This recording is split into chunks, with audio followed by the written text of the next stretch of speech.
Okay, so this is like the 18th time I've recorded this intro. I have this problem where I want the intro to always be perfect, but it's never going to be perfect because you know what? I'm just human. So, what's up? It's Monday. Welcome to Project Freelance.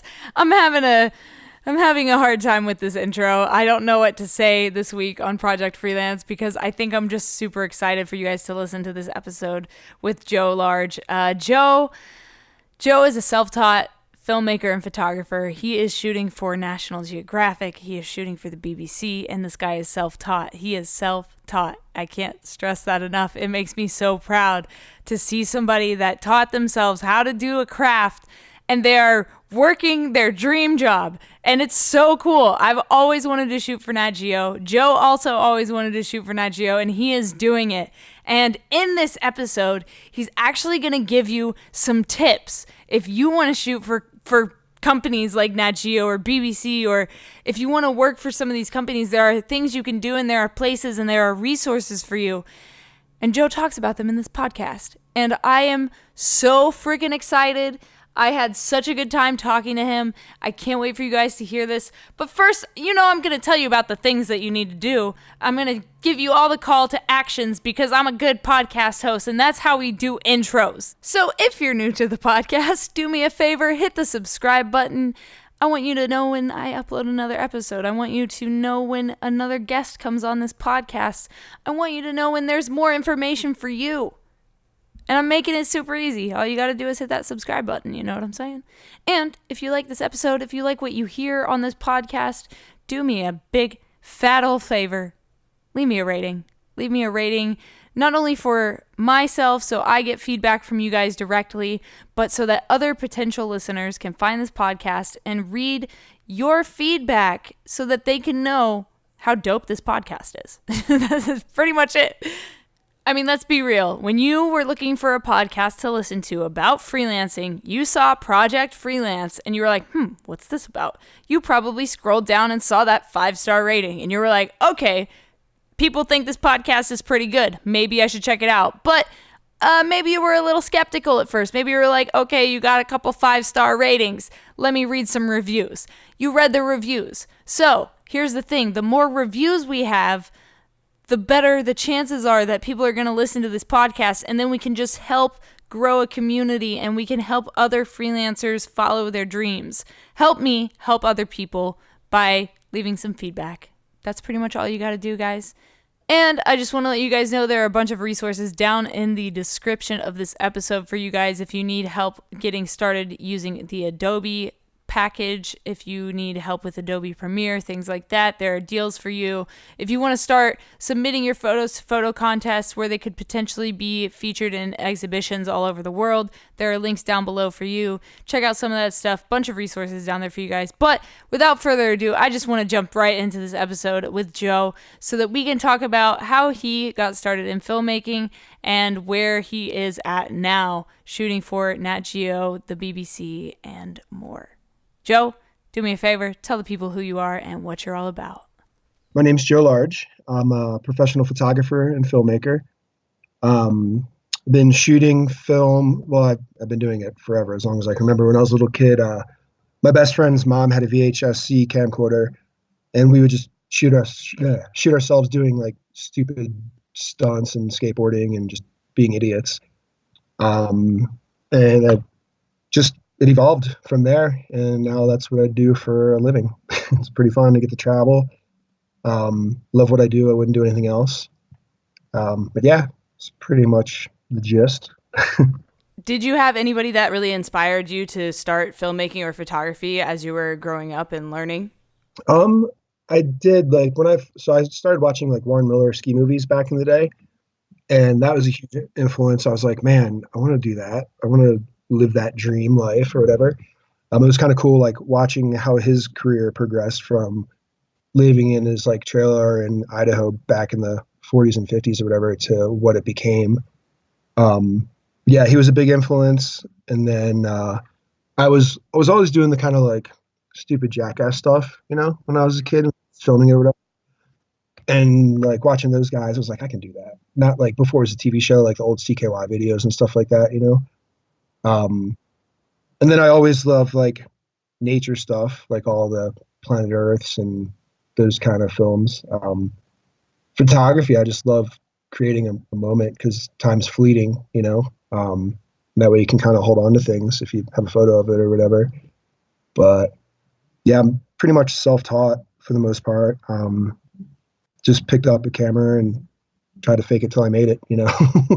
um, yeah, but one thing that kind of happened, I lost both my parents before I was 35, and well, I was filming before that. When I moved out, before I moved out to Colorado in '03, I was just filming stupid stuff. I lived up in Vermont for a little while, um, filming friends' bands and skateboarding and surfing and stuff or whatever.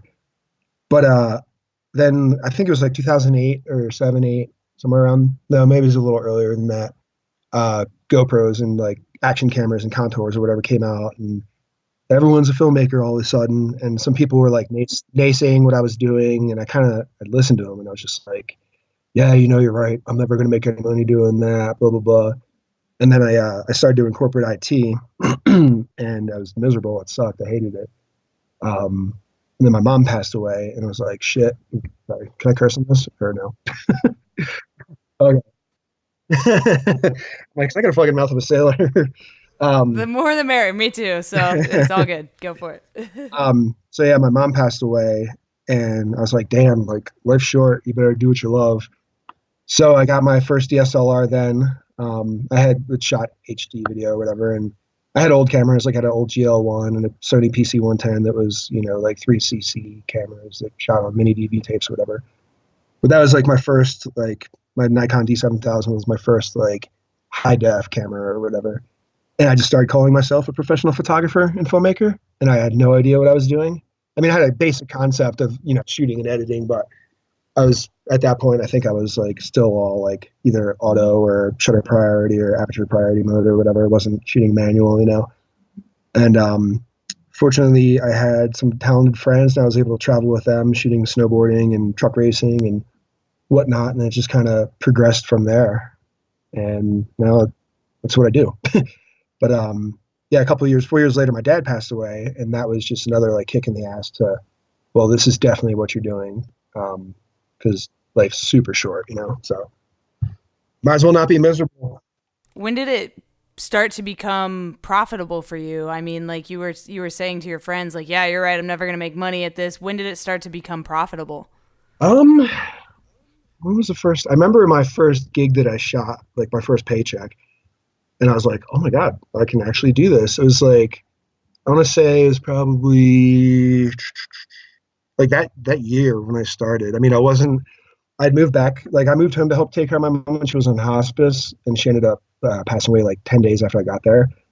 And so I was doing the corporate IT thing, and I hung out with my dad for like a year to try and just keep him company so he wasn't lonely and stuff. Just, you know, watching TV, eating dinner together every night. um, and he was like, "Well, you're miserable here. Clearly, you need to go back to Colorado." I was like, "No, no, I'm gonna stay here. I'm gonna buy a house." Blah blah. He's like, "Dude, get the fuck out of here. You hate it here. Go, get out of here." I was like, "All right." So went back, and I was working 5 jobs and doing the photo film stuff.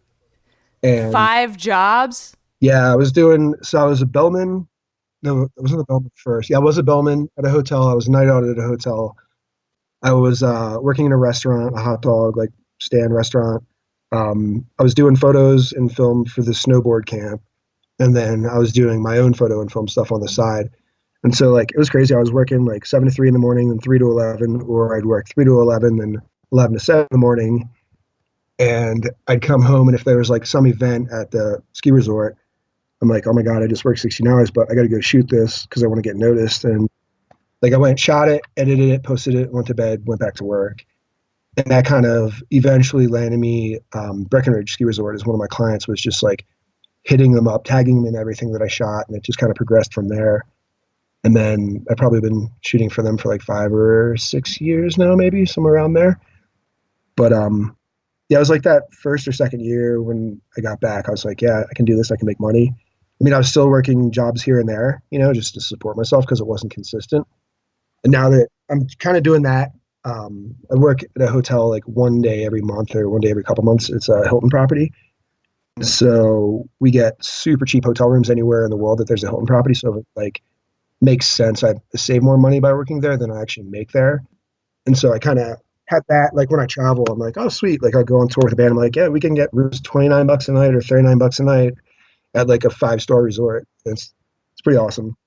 So as long as yeah, it's pretty kick ass. And there's a bunch of other benefits. Like I can park there when I go shred.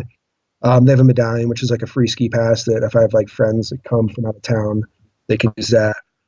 But I'll always, as long as I live here, just because of the benefits of it. Yeah, but no, it's crazy. I'm sure you know it's like feast or famine with this. It's like you'll be super busy and double booked and triple booked, and then you won't work for like a month or two, and you're like, holy crap, like I gotta save more money I'm gonna die. next time. Yeah, it's like it's funny whenever you see me like online trying to sell prints. That's when I'm like, oh shit, how am I gonna pay rent? I'm like, oh, check it out. I got these aluminum prints. They're awesome. Buy them so I can still live here. But Dude, I think we all go through that, man. My lizard, literally, I have a chameleon that's like on the brink of dying, and like had to take him to the vet, and it had like a huge vet bill, and I was like, buy a print so I can save my lizard. seriously, I feel you. I got to take my pup in to get some dental work, and it's like it's gonna be pretty expensive. I'm like, oh god, like it'll fix it. Sell some prints, Yeah, boy. right? Now, but fortunately, good. I've been super busy. Looking forward. I'm heading out to northeastern Wyoming tomorrow to shoot for 3 days for the BBC. So I'm super stoked on that. It'll be fun. So the thing that's the most fascinating to me about you and what you do is that you're self-taught, but you're shooting for like Nat Geo, BBC. Like how is this possible? How is this happening?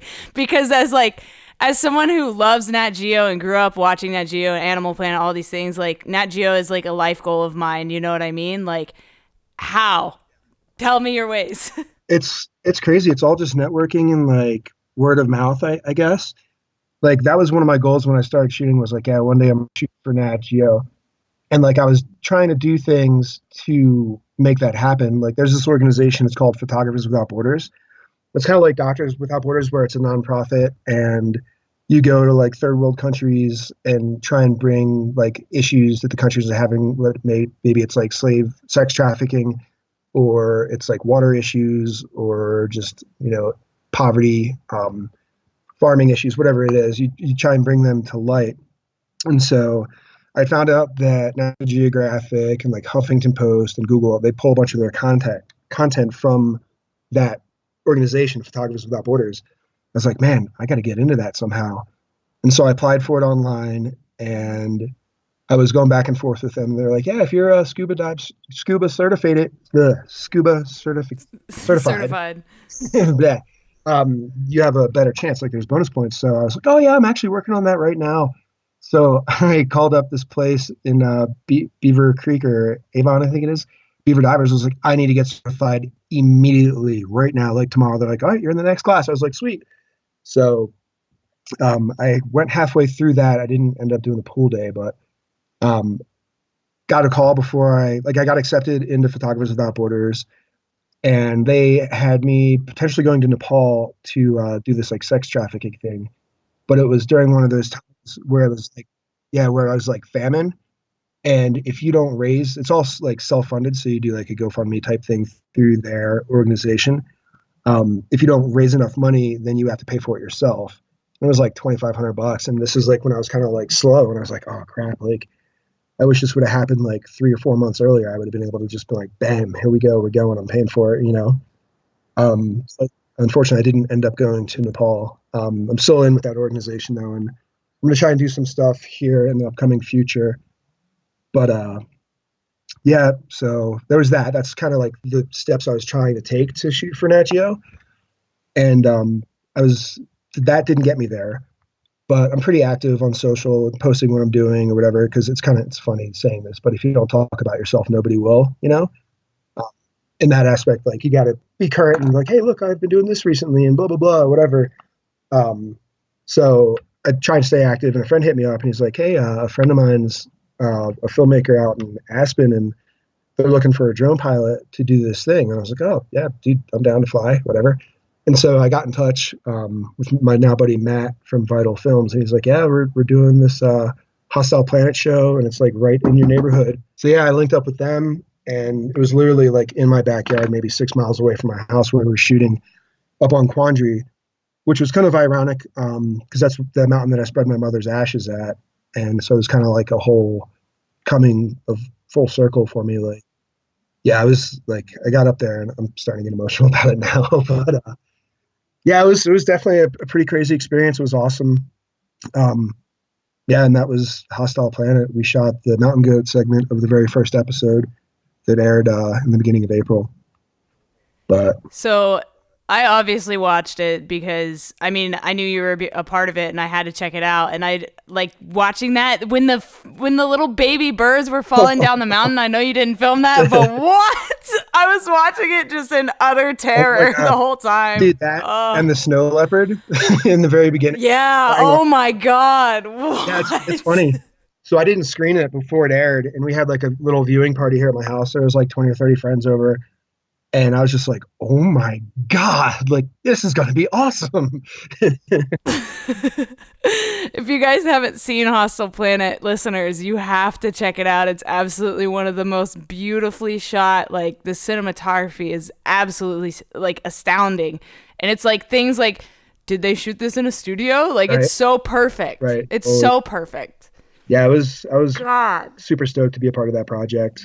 I was like, So really how long were dream. you guys filming for? I'm sorry. How long were you guys filming for? We shot for 4 or 5 days up on Quandary, and then they shot the other part where the river was in Glacier National Park, and I think they were on that shoot for 10 days. So 2 weeks, So you weren't like 2 days. camping out there, huh? What's that? You were like going home you weren't camping or anything. You were No, just I going was. home every day. Yeah, Okay. yeah. It was just like 6 miles away from my house, so I just drove back to my place.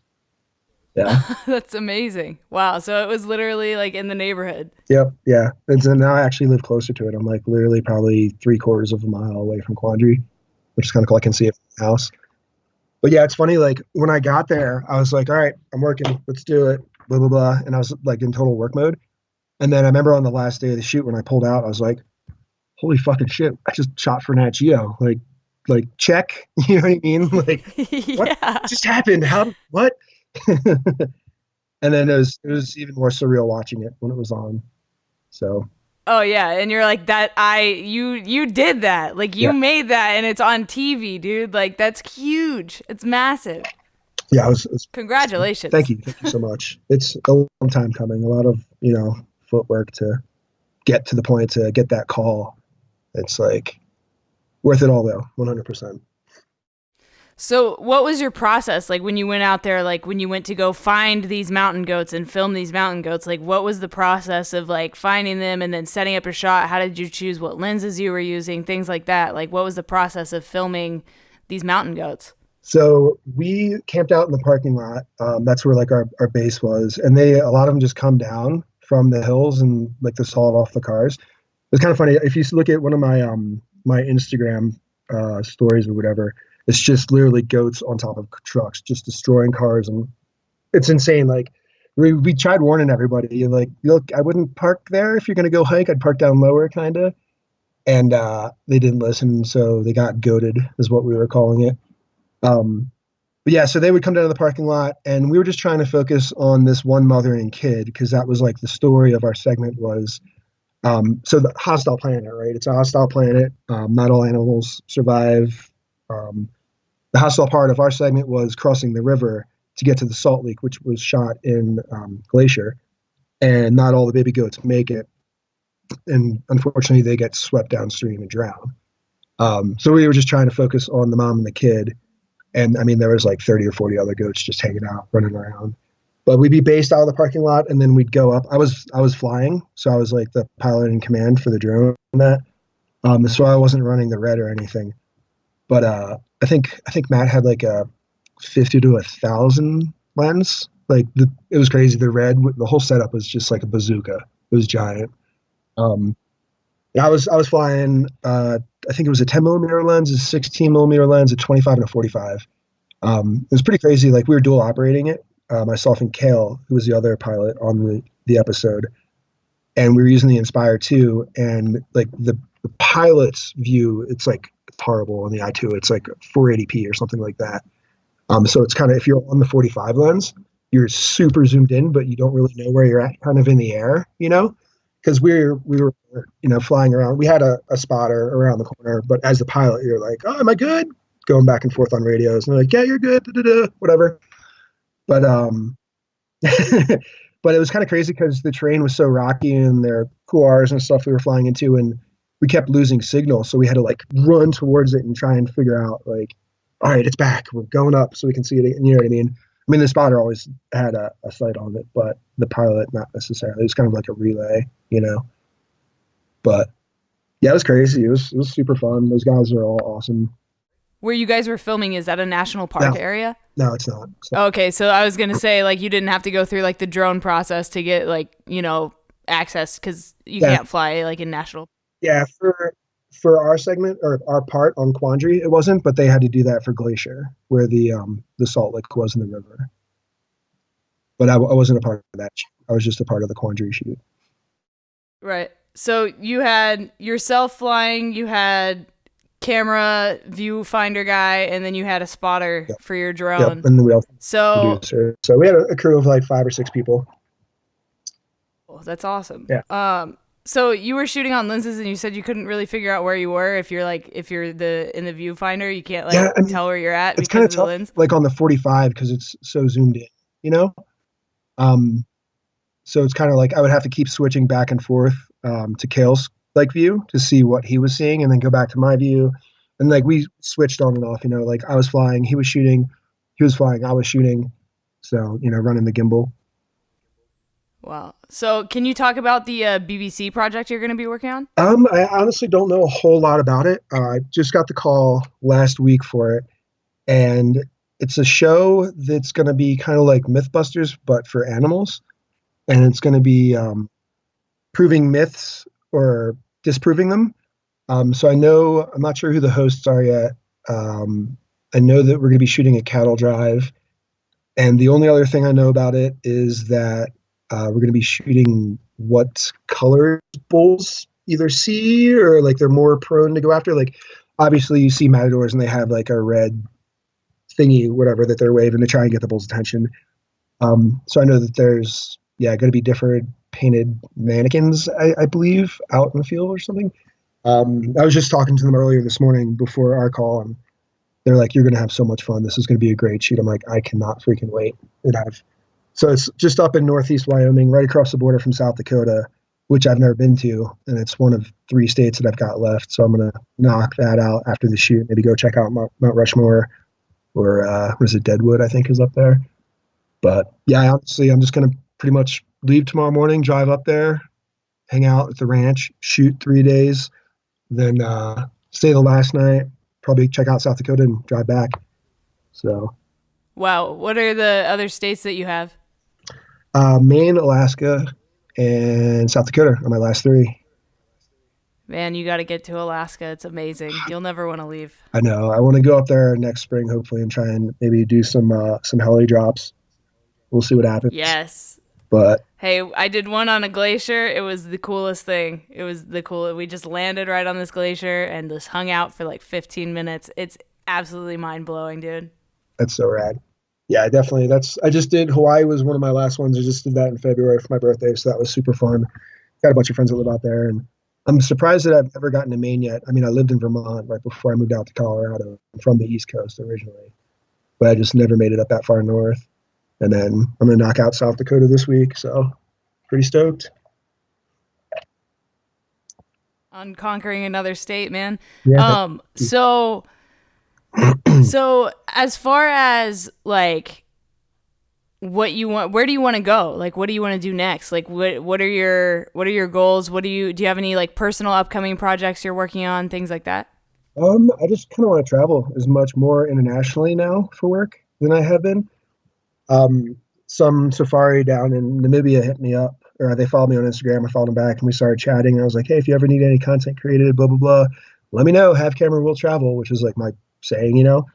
Um, and they were like, "Yeah, we just checked out your work and your website, and one word, awesome, blah blah." Is the owner of the safari place, and he's like, "We'll be in touch. What do you need?" I was like, "What do I need?" I was like, "Well, I'm gonna have a team of 10, and bringing all my friends." But yeah, no, I'm waiting to hear back from them.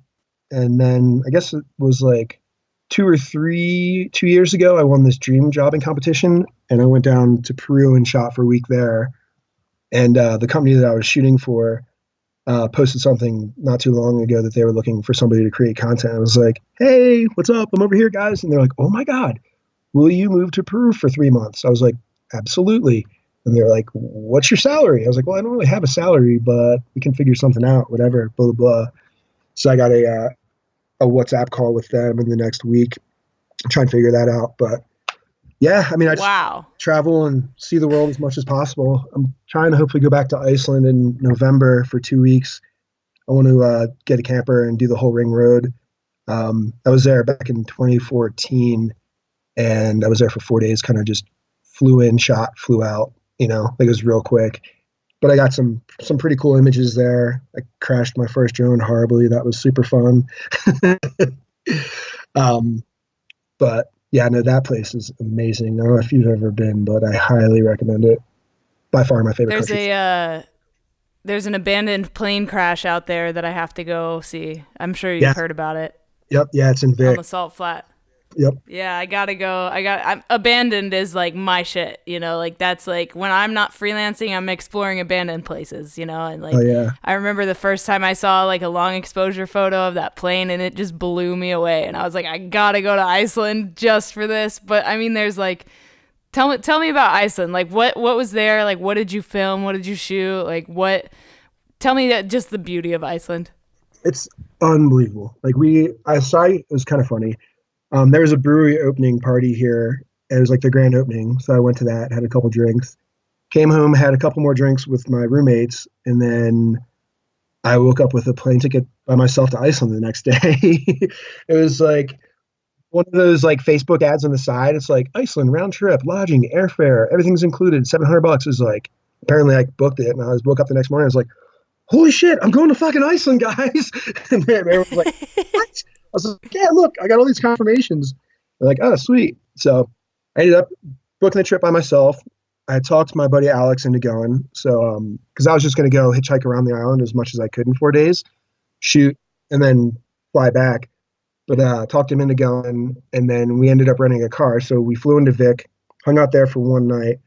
We were just kind of doing day trips, with the exception we camped in Jacques which is like the southeastern corner of the island. But from Reykjavik, like within, I guess it's like 45 minutes is a golden circle where like Gophels Falls is and Geyser and like a whole bunch of kind of touristy things. But if you get there at the right time, we went in the off season and we were kind of pretty much just chasing sunrise and sunset the entire time. So it's like not a whole lot of people there. It was kind of chilly out. It wasn't like Colorado cold by any means, but yeah, we went, did the Golden Circle, then we went to Vic, which is where the black sand beaches are. Drove down to Jacques and like the whole reason why I wanted to go was I wanted to shoot the Northern Lights, and they have this website where you can, it's like rated on a 1 to 10 what the chances are of you seeing them, and Right, yeah, yeah. we got to Jacques It was like a 1.5. Like I was talking to the lady at the hostel where two of my buddies were going to stay, because we actually ended up meeting one of my buddies from Philly, and his friend was in Reykjavik at the same exact time. And I posted something on Instagram. He's like, "Holy shit, dude, you're in Reykjavik? I'm in Reykjavik." We're like, "Let's go!" So we ended up meeting up, and it ended up becoming a group of four of us, which was pretty rad. Um, so the one night before we went to Jacques we stayed out pretty late, had some drinks or whatever. Everyone wasn't feeling great the next day, and I went to the front desk lady at the hostel where two of the guys were going to stay because they did not want to camp on the beach. And I was like, "So what's the website say?" She's like, "Yeah, it's like a 1.5." So I go to my friend Travis's buddy. I was like, "Dude, it's like an 8.5, 9. We're definitely seeing it. It's gonna be sick." Blah, blah, blah. He's like, "Fuck yeah, dude, let's go." So I ended up we camped on this beach. I never met the kid before, and yeah, I just set up a couple of time lapses, and we ended up playing War for a couple hours, and went to bed. Woke up the next morning, and it was awesome. Like the footage wasn't. I mean, it wasn't exactly what I wanted to get, but it was better than a 1.5, which is what the chick said it was. To me, at least I thought, but I've only been there once and I've only seen it, but I've seen other like time lapses. I'm like, damn, my shit kind of sucks. I want to go back. But yeah, I mean, it's awesome. The people there are all super nice. everyone's freaking drop dead gorgeous dudes and chicks. Like everyone's like a freaking supermodel. It's kind of crazy. Vikings, I guess. Um, yeah, I mean the food's not my favorite, but they're like national foods a hot dog. And I consider myself a hot dog connoisseur, kind of like I eat more hot dogs than I probably should. But yeah, so we went to get our first hot dog, and they're like, "Yeah, you got to put all the condiments on it. It gets a taste of the hot dog out of your mouth." We're like, "What? Like, isn't it supposed to be the thing, not the condiments?" But Oh my God. yeah, that was rad. I had such a great experience. I definitely want to do it again. I have a bunch of friends that had gone out there before me that were filmmakers, and they were like, "Yeah, do this, do that, do this. Definitely get as far away from Reykjavik as you can." And my two buddies that ended up eventually being out there that we ran into, they were just going to stay in the city the whole time. I was like, "No, you guys are coming with us. Let's go, giddy up." So it was super rad. I love that place. Man, yeah, I definitely Iceland's on the list. I was trying to go this year, but I don't know if we can make it happen, but maybe we'll see what's up. We'll see. Maybe I'll find you in November. Yeah, I was just gonna say, man, come out with me. Like November's like the perfect time because it's kind of the slow season. It's not really cold. Northern lights are going off. Dude, I'm thinking first 2 weeks probably in November. If you want to go, let's do it. I'll start looking into tickets, First 2 weeks. campers. First 2 weeks. All right. I am into that idea for sure. Yeah. Yeah. So Nat Geo, Mhm. what is your like? Is there something that you would die to film for Nat Geo? I know the mountain goats were cool, but is there something that like now that you've done one thing for them, like that you want to like really do? Man, so yeah, I would love to do some underwater stuff. I need to get my scuba certification. Number one, if I didn't go to school and play hockey in college and do sports management, excuse me, I was going to become a marine biologist. I love the ocean. I love fish. I love sharks. I was going to specifically try and study sharks. Um, that is something I want to do. There's a lot that I have to do before I get to that point. But yeah, anything having to do with the water, beaches, water, lizards. I don't know. I love animals. I'm an animal lover. But I think it'd be super cool to do some marine animals. Well, we're gonna have a scuba instructor on the podcast soon, so she might be able to give you a little bit of help or some tips, or maybe hook you up with somebody that can Oh help yeah, you get scuba certified quickly. yeah, Because she was like, yeah, if you want to shoot like underwater stuff, I know all the people all over the place, so that's you good. just got to get certified. Let's make it happen. Yeah, I'm halfway there. I got through 80% of the test and then I just got super busy and it kind of like fell to the wayside. And I did my pool days, almost finished the test, and I just got to go do my open water dive and finish the test, and I'll be good to go. But yeah, it's awesome. I just love being in the water.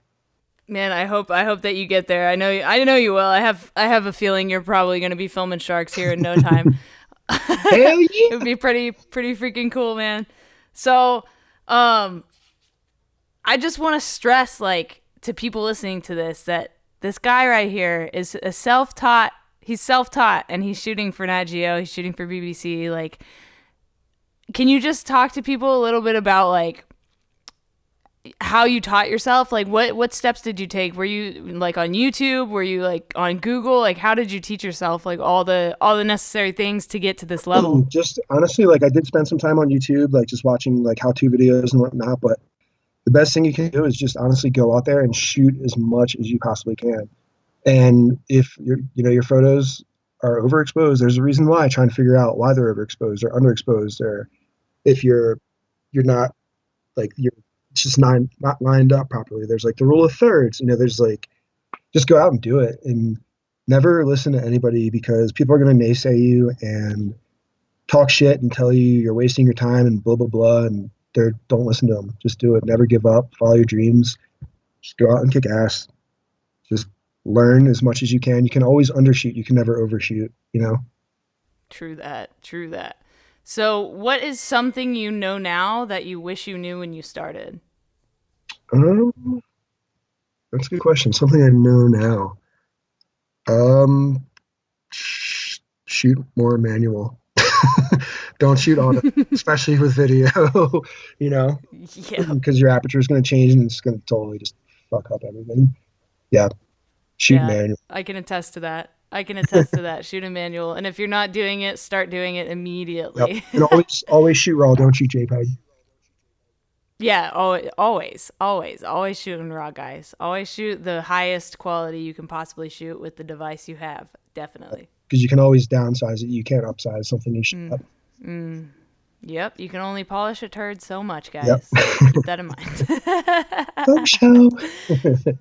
So, what are some challenges you've had to face and overcome, either while out shooting or just, like in as your career has grown? What are some challenges you've faced that you've had to overcome?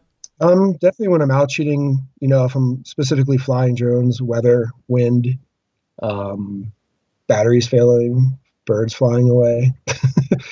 um, yeah, I was actually out shooting some wake surfing and wakeboarding the other day, and somehow the distance, like there's a setting in one of the drones where you can only fly 1,500 feet away, like that was enabled, and I was like, holy shit, like we're pretty far away, and I cannot go in any direction. I can only go up or down. I was like, we got to get the boat back over there immediately because it's an expensive bird, and I'm not trying to lose it because it's my backup bird for this BBC shoot. And I was like, oh crap, get over there. But yeah, as far as career, just like if you're doing something really good, people are probably gonna talk shit on you. Which I mean, I kind of let go to the wayside. I don't really care what anyone thinks of me or says or whatever. But that in the very beginning, like that, and listening to people like naysaying me, like, oh, everyone's a filmmaker, blah blah blah. Like, no, everyone's not a filmmaker. Like, everybody can have a camera and go shoot a video, but it takes a lot, you know. Just don't listen to people. Just go out and do it. Hell yeah. Hell yeah. Well, I was going to ask you for final advice, but that's final advice right there, man. So go ahead and plug your social media for the listeners. Let them know where they can find you, and let them know. I mean, we know what you're up to, but where can we find you and your stuff? Yeah, on Instagram, Facebook, Twitter, YouTube, all the good stuff. I'm at Joseph Large. And then if you want to check out my website, which I should probably update, it's josephlarge.com. You can just Google Joe Large or Joseph Large, and you should be able to find me. Awesome, man. Well, I wish you the best of luck with everything in your future, and I can't wait to see more of your content on TV, on the internet, everywhere. Hell yeah! Thank you so much for having me on, and let's set up this Iceland trip for real. I'm not kidding. 100%. I'm super down. I'm super down. Let's do it, man. I'm down. Let's go. All right, where are you gonna be flying out of? Are you gonna be out of LA or? I'll probably fly out of LA. Yeah. Okay, cool, sick. Word. I'm gonna start looking for tickets, buddy. We're doing it. Perfect, man. I'll talk to you soon. I'm excited. All right, sounds good. Chat soon. Wow, what a podcast. That was so much fun. I don't even know what to say. I'm just super excited. I finally got to talk to Joe a little bit about what he does and where he's gone and the projects he's worked on. I've been following this guy, I'm friends with him on Facebook, and I've been following his journey for a little while now, and it's super cool to see somebody that is self-taught, that is shooting for companies like Nat Geo and for the BBC, and he's doing so many amazing things and telling so many amazing stories, and I can't wait to see where he goes from here, and I can't wait to see his next project on TV. Super cool. Super duper cool. And Joe, thank you for taking the time to be on Project Freelance. I truly appreciate it, man. If you guys enjoyed this episode, do me a huge favor and leave a rating, leave some feedback for myself, for the audience, for potential people that are looking for a podcast like you were when you found this one. I'm sure you read some of the ratings. I'm sure you read some of the comments when you were looking at this podcast trying to figure out if you wanted to listen to this. And that's probably a huge reason why you came to listen to this podcast. So please do me a favor and leave a rating so other people can find the podcast and get feedback from listeners just like you. I would really appreciate it, guys. Also, if you want to pre-order my photo book, No Tracers, you can go to justtheletterk.com/no tracers. Pick up a copy of my photo book. It's a collection of some of my favorite photographs from abandoned places that I've explored over the past couple of years, and I wanted to put it in book form and add some diary entries to it. So I hope you guys check it out, and I hope you like it whenever it comes out. I appreciate you guys listening to this episode of Project Freelance. I will talk to you next week. If you have not subscribed on your streaming app, please subscribe so you know when I drop an episode. But if you just need a quick reminder, it is every Monday morning at 7 a.m. Pacific Standard Time. Thank you guys for listening. I'll talk to you next week. Stay strong, keep enduring, go out and go create something.